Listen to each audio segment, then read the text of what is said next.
Hey guys, Prince of Macedon here. Gonna do a commentary video for Total War Rome 2.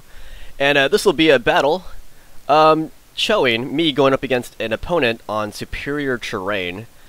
It's due to the nature of the map, so I'm not gonna blame him for this. Anyways, if you look at his army, it's a lot of sword units. He's got more cav than myself, and he's got more slingers, or more skirmishers than myself. He also has 3 crappy units, those Thurio spears, which according to the stats would indicate that they are a good defensive unit, but not good for much anything else. But yeah, this is the Pella map. This is a preset map that you can pick. But anyways, I'm using the Macedonians. My opponent, Joshcogs, is using the Athenians. And you can see both of the starting positions both feature a hill, which means at some point one person or the other is going to have to get off that hill and then fight against the other person who's on a hill. So even though it might look equal, whoever attacks is going to be fighting at a huge disadvantage, so I can't blame my opponent for this battle. But it is going to show a very, a very hard to fight battle, because you're fighting against an opponent who is entrenched on this hill. Not only that, he also has superior firepower. So anyways, I got on my side of the hill, put my cav in the front so I can see what was on the other side of my hill here. I still can't see what's on this side. Not until he gets on top here. Or I could send my cav around, but then I don't know what kind of cav he might. Then I could lose my cav. So I'm going to send all my archers to the front too. And meanwhile, I'm going to sneak in my main infantry body through the trees. The reason why I'm doing this, my plan here was to send my infantry this way, all the way over here, undetected, and then I'm going to sprint across here. And this would give me the best way to climb up this hill, instead of going straight up this way. But anyways, you can see my opponent's army is now visible. This picked hoplites could be very rough, but they are phalanx units, though, which means they have to get in and out of phalanx, making them slightly more cumbersome than a sword unit. But if you'll notice, he has more sword. Actually, we have the same amount of sword units, I believe. Anyways, my Cretans got some pretty good shots off. Well, not really good, but they missed, but I harassed him a little bit. Caused no casualties, but I harassed him. He put a lot of upgrades, or he spread out his upgrades a bit. He put 2 in this picked hoplite unit. So he's reshuffling here. And you can see I'm still sneaking my guys around this way. This plan isn't going to hold, though. I really wanted their appearance to cause a huge dynamic. Anyways, now we are trading missile fire. Problem with this is I only have 3 archers versus his 4 Rhodian slingers here. Not only that, he also has superior positioning.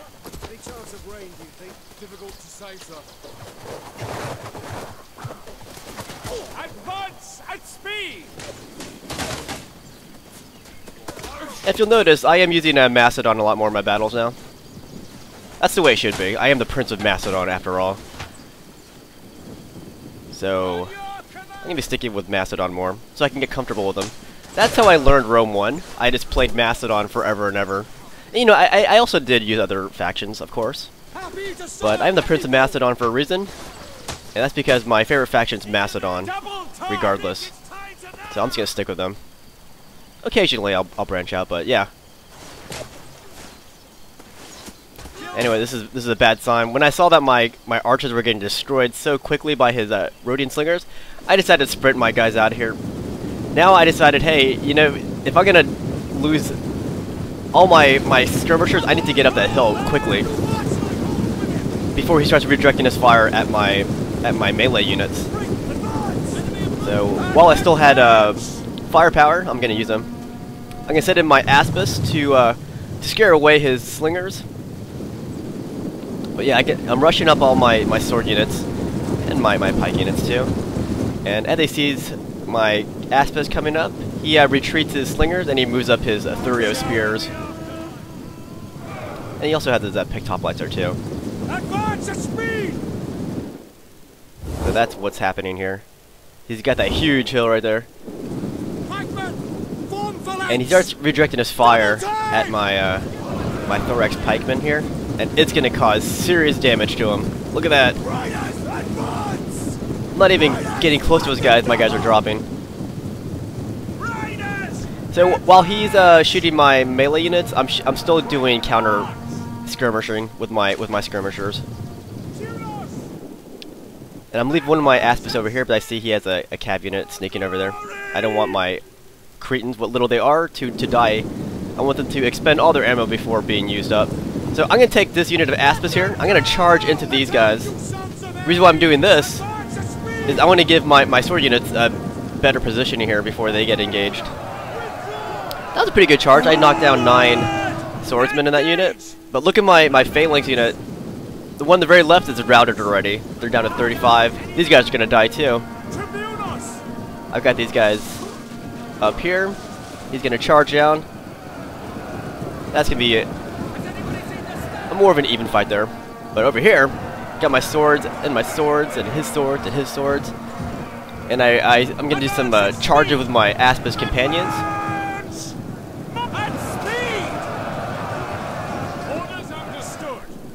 Yeah, when I saw how fast my phalanx dropped, I decided just, to focus all my attention on this side. I'm still, watching these guys over here too. In fact, I'm bringing in my general unit here. This is my Royal Peltis.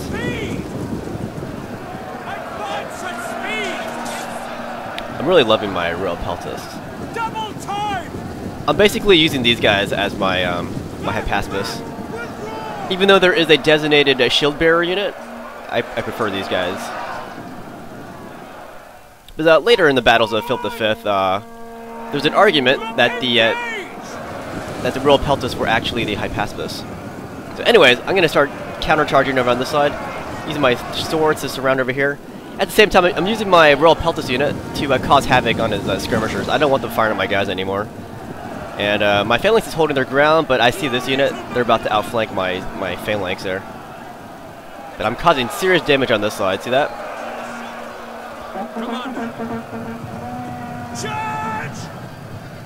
I'm gonna move in my Aspis, take out some more slingers here, help out my Royal Peltis a little bit.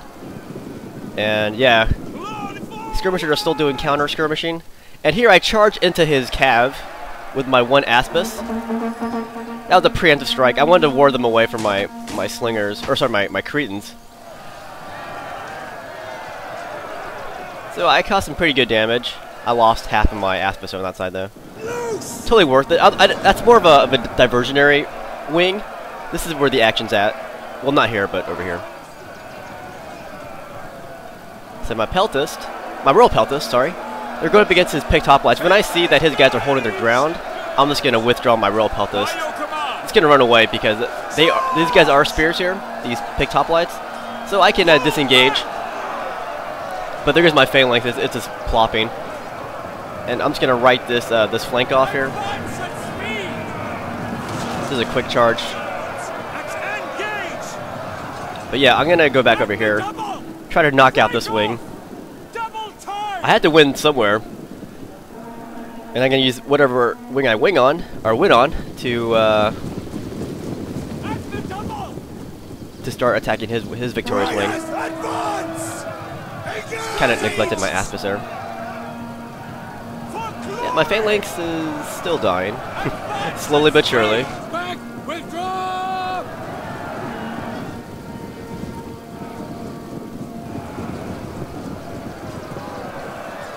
So he's got a citizen cav. I was able to go at them with one of my sword units over there. That was good. Just keep them off my backs. So now I'm bringing down my Royal Peltis. Remember they were running away. Sorry, those are my thorax swords. But yeah, I'm gonna outflank this Athenian body here. Pesky Athenians. He's gonna come in and charge with his citizen cav. Sorry, his Epeius Lancers. They're better for charging, citizen cav, but they're diminished at his general unit too. So they're not gonna last too much longer. But he's taking all these victorious troops over here. These guys slaughtered my phalanx, and he's gonna form up on this hill. And I snuck in my Royal Peltis to this side, so I kind of got these guys pincered. kind of a weak pincer, but they only have one unit on the side. Although it'd be my Royal Peltas, that's going to be a pretty big threat regardless. Because Royal Peltas kick a lot of butt. They're expensive, but they still kick a lot of butt. They're trying to destroy these 30 spears. I'm surprised that they lasted this long, because they're not that great in a sword fight against thorax swords.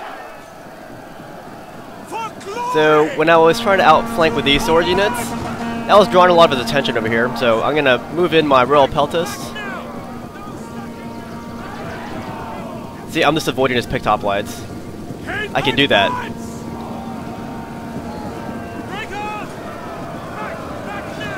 So here's some of his thorax swords over here. Still fighting over here. I'm just gonna run away with these guys, and I'm gonna hammer and elbow with infantry units. Usually it involves cav, but I'm gonna use infantry. Kind of a gamble. I see that I'm being chased by these picked hoplites. I gambled I could knock these guys out first, which I'm doing. So he's still giving chase over here. I'm just gonna run away. And look at that! Causing a break over here. I knew I could do that. There's only spears. It was kind of a gamble though, because there's still a lot of them. And I'm gonna take this unit right here. I'm gonna outflank. Here I'm outflanking over here. I'm using my Cretans who wouldn't have no more ammo. I'm outflanking this unit of 30 spears. But my guys are badly outnumbered on that side. But yeah, hammer and elbow again with infantry. Gonna attack these picked hoplites from behind. And yeah, I knew my Royal Peltas could hold out against picked hoplites, even though they were less. Because Royal Peltas are pretty tough. So if I could take out this picked hoplite unit, that would have been great for my war effort, and they're accomplishing it. See?